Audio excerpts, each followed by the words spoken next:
तो दोस्तों चलिए बात करने वाला हूं पेनल्टी के बारे में। इनकम टैक्स एक्ट के अंदर जो पेनल्टी लगाई जाएगी सेक्शन 270A के अंदर, उसके बारे में बात करेंगे। उससे पहले बताना चाहूंगा, जो भी भाई बंधु मेरे चैनल पे पहली बार है, जो इस वीडियो को पहली बार देख रहे हैं, जिन्होंने अभी तक सब्सक्राइब नहीं किया तो सब्सक्राइब कर लीजिए दोस्तों, और साथ में और भी अपने भाई बंधु को जोड़े ताकि मैं इस तरह का कंटेंट आपके सामने ला सकूं।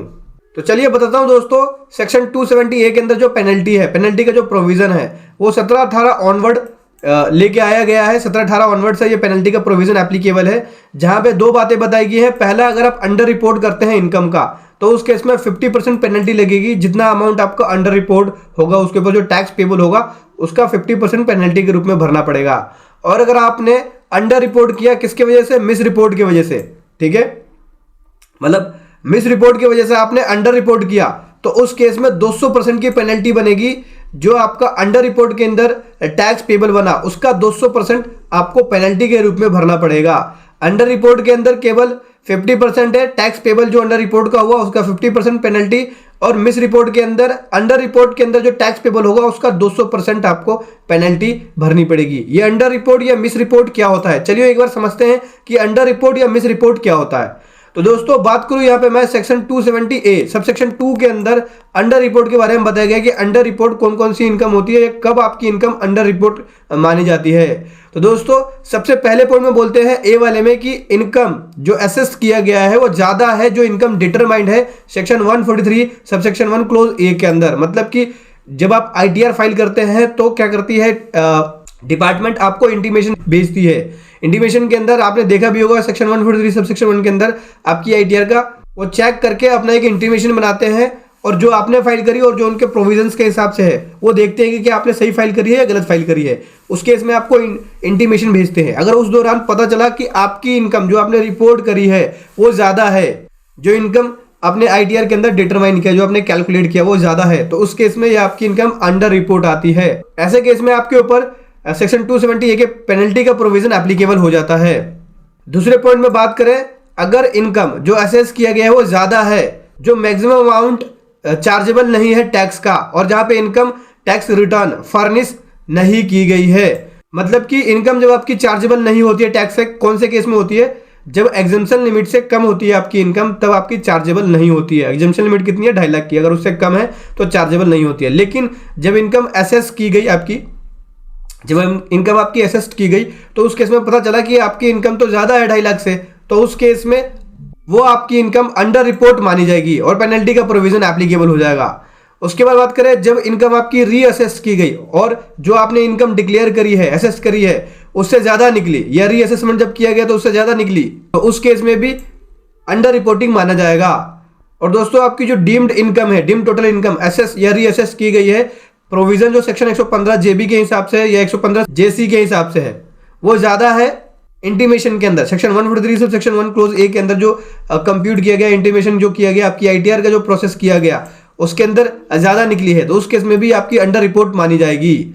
और दोस्तों ई वाले पॉइंट में बात करें, अगर आपकी जो टोटल इनकम है, टोटल डीम्ड इनकम असेस जो की गई है, जो प्रोविजन सेक्शन 115 JB और सेक्शन 115 JC के हिसाब से वो ज्यादा है, जो मैक्सिमम अमाउंट चार्जेबल नहीं है टैक्स का उससे ज्यादा, और रिटर्न यहाँ पे फर्निश नहीं भी की गई है उससे ज्यादा है, तो उस केस में भी पेनल्टी लग जाएगी। मतलब कि 2.5 लाख की जो एग्जम्पशन लिमिट है, क्योंकि 2.5 लाख तक की इनकम पे टैक्स चार्ज नहीं किया जाता। हालांकि 5 लाख तक आपको इनकम दिखा सकते हैं, उसमें रिबेट मिल जाता है, लेकिन 2.5 लाख तक एग्जम्पशन लिमिट है, मैक्सिमम अमाउंट है जो कि चार्जेबल नहीं है टैक्स का।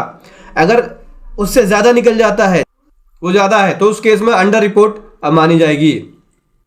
और जब आपकी इनकम 115 JB 115 JC के अंदर आपने जो रिपोर्ट किया है उसका रीअसेस किया गया और वो ज्यादा निकली, जो डीम्ड इनकम आपने दिखाया हुआ है, तो उस केस में भी अंडर रिपोर्टिंग माना जाएगा, अंडर रिपोर्ट माना जाएगा। इस केस में आपके ऊपर 50% तक की पेनल्टी लग जाएगी। जितना भी अमाउंट अंडर रिपोर्ट होगा उसके ऊपर जो टैक्स पेबल बना, टैक्स पेबल जो बना वो तो टैक्स देना ही पड़ेगा, साथ में आपको उसके ऊपर 50% की पेनल्टी अलग से देनी पड़ेगी, जितना भी अमाउंट आपका अंडर रिपोर्ट होगा। ठीक है, अब इस केस में भी कुछ एग्जेम्पशंस है जिसके अंदर आपके ऊपर पेनल्टी 270A का जो पेनल्टी है वो लगाते नहीं है। क्या एक्सेप्शंस है, चलिए समझते हैं एक्सेप्शंस क्या है। ये फॉलोइंग एक्सेप्शंस है। पहला, SSC यहाँ पे एक्सप्लेन करता है असेसिंग ऑफिसर को या कमिश्नर को या प्रिंसिपल कमिश्नर को, और यहाँ पे वो सेटिस्फाइड होते हैं, जो उन्होंने मटेरियल जो एसएससी ने अपना फैक्ट बताया है या मटेरियल उनको जो डिस्क्लोज किया है, उस केस में अगर वो सेटिस्फाइड हो जाता है कि हाँ इनकी इनकम जेन्युइन है, इन्होंने अंडर रिपोर्ट नहीं किया, तो उस केस में अंडर रिपोर्ट की पेनल्टी नहीं लगाई जाएगी। दूसरा, यहाँ पे जो अंडर रिपोर्ट डिटरमाइन किया गया है एस्टिमेटेड बेसिस पे, ठीक है, और अगर अकाउंट यहाँ पे करेक्ट है, कंप्लीट है और असेसिंग ऑफिसर उसे सेटिस्फाइड होता है, या प्रिंसिपल कमिश्नर या कमिश्नर उनसे सेटिस्फाइड होते हैं, लेकिन जो मेथड अपनाया गया है वो गलत है, करेक्ट नहीं है, प्रॉपर तरीके से मेथड को अपनाया नहीं गया है, उस वजह से इनकी इनकम गलत रिपोर्ट हो गई है, तो उस केस में भी पेनल्टी नहीं लगाई जाएगी। और दोस्तों, जो अंडर रिपोर्ट इनकम है एस्टिमेटेड बेसिस पे, और एसएससी यहाँ पे खुद से ही जो उस तरह के लोअर अमाउंट को एडिशंस के अंदर या डिसअलाउंस के अंदर रिपोर्ट कर देता है, ठीक है, जो उनके पास फैक्ट ऑफ द मटेरियल है उसके हिसाब से वो अगर एडिशन कर देता है अपनी इनकम के अंदर या डिसअलाउ कर देता है और अपनी कंप्यूटेशन ऑफ इनकम के अंदर वो ऐड बैक कर देता है, तो उस केस में भी अंडर रिपोर्ट की पेनल्टी नहीं लगाई जाएगी। उसके बाद बोलते हैं दोस्तों, जो अमाउंट है अंडर रिपोर्ट जो कि रिप्रेजेंटेड है कोई भी एडिशंस के द्वारा, ठीक है, और यहाँ पे असेसिंग के पास ऐसे प्रॉपर इंफॉर्मेशन है, डॉक्यूमेंट है जो प्रिस्क्राइब किया गया सेक्शन 92D के अंदर, ठीक है, और उनके ऊपर जो प्रोविजन है चैप्टर 10 का वो अप्लाई होता है, और सभी मटेरियल को उन्होंने डिस्क्लोज किया है या सभी फैक्ट को डिस्क्लोज किया है इस तरह की ट्रांजैक्शन का, तो उस केस में भी पेनल्टी नहीं लगाई जाएगी। अब बात करते हैं दोस्तों सेक्शन 270A का सबसेक्शन 8 के बारे में, जहां बोलते हैं कि अगर मिस रिपोर्ट है, अंडर रिपोर्ट के अंदर जो इनकम दिखाई गई है वो मिस रिपोर्ट की वजह से है, तो उस केस में एसएससी के ऊपर 200% की पेनल्टी लगाई जाएगी। जो अंडर रिपोर्ट इनकम होगा उसके ऊपर जो टैक्स पेबल बना है उसका 200% पेनल्टी लगाई जाएगी। मतलब कि आपने जो अंडर रिपोर्ट करी है इनकम वो मिस रिपोर्ट की वजह से है, मिस रिपोर्ट की वजह से आपने अंडर रिपोर्टिंग करी है इनकम की, तो उस केस में जो भी उस पर टैक्स पेबल होगा, अंडर रिपोर्ट के ऊपर टैक्स पेबल होगा, उस टैक्स के ऊपर आपको 200% की पेनल्टी भरनी पड़ेगी। टैक्स अलग से होगा, 200% की पेनल्टी अलग से आपको देनी पड़ेगी, टैक्स का 200%। अब बात करते हैं दोस्तों मिस रिपोर्टिंग किसको बोला जाएगा, तो यहाँ पे मिस रिपोर्ट को डिफाइंड किया गया है सेक्शन 270A सबसेक्शन 9 के अंदर कि मिस रिपोर्ट कब बोला जाएगा। तो मिस रिपोर्ट का मतलब हो गया कि अगर आपने मिस रिप्रेजेंटेशन किया है या सुपरसेशन किया है फैक्ट का, मतलब कि आपने गलत तरीके से रिपोर्ट किया है या फैक्ट को छुपाया है, तो उस केस में मिस रिपोर्ट माना जाएगा। आप रिकॉर्ड जो आप बुक्स ऑफ अकाउंट के अंदर आपने इन्वेस्टमेंट करी है उसके रिकॉर्ड को आप दिखा नहीं पाते, यहाँ फेल होते हैं आप रिकॉर्ड को शो करने में, तो उस केस में भी मिस रिपोर्ट माना जाता है। कोई भी आपने जो एक्सपेंडिचर क्लेम किया है उसके आपके पास उसका प्रॉपर एविडेंस नहीं है, तो वो भी मिस रिपोर्ट में माना जाएगा। जो भी आपने एंट्री करी है अगर बुक्स ऑफ अकाउंट के अंदर गलत है तो वो भी मिस रिपोर्ट में माना जाएगा। अगर आप रिकॉर्ड नहीं दिखा पाते, फेल होते हैं कोई भी रिसीट्स का बुक्स ऑफ अकाउंट्स के अंदर है, तो उस केस में भी मिस रिपोर्ट माना जाएगा।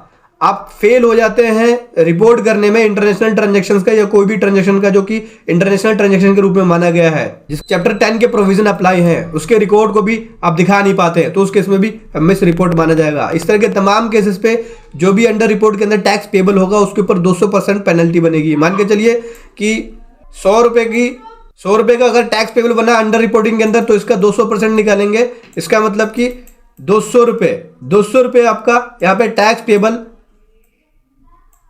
पेनल्टी बन जाएगी। 100 रुपए का टैक्स और 200 रुपए की पेनल्टी, यानी टोटल 300 रुपए आपको पे करना पड़ेगा। ठीक है दोस्तों, मिस रिपोर्ट के अंदर अगर अंडर रिपोर्ट है तो 50% टैक्स पेबल की पेनल्टी बनेगी। तो टैक्स पेबल 100 रुपए है तो इसका 50% निकालेंगे तो कितना हो गया, 50 रुपए हो गया, यानी 50 रुपए पेनल्टी हो गई और 100 रुपए का टैक्स हो गया। ठीक है, टोटल जो आपका पेबल बन जाएगा 150 रुपए बन जाएगा। तो जब भी आप आईटीआर फाइल करें इन बातों का ध्यान रखें, कोई भी चीज आप अंडर रिपोर्ट ना करें, ना ही मिस रिपोर्ट करें। अगर आप करते हैं ऐसा तो उस केस में आपके ऊपर 270A का जो पेनल्टी है वो एप्लीकेबल हो जाएगा।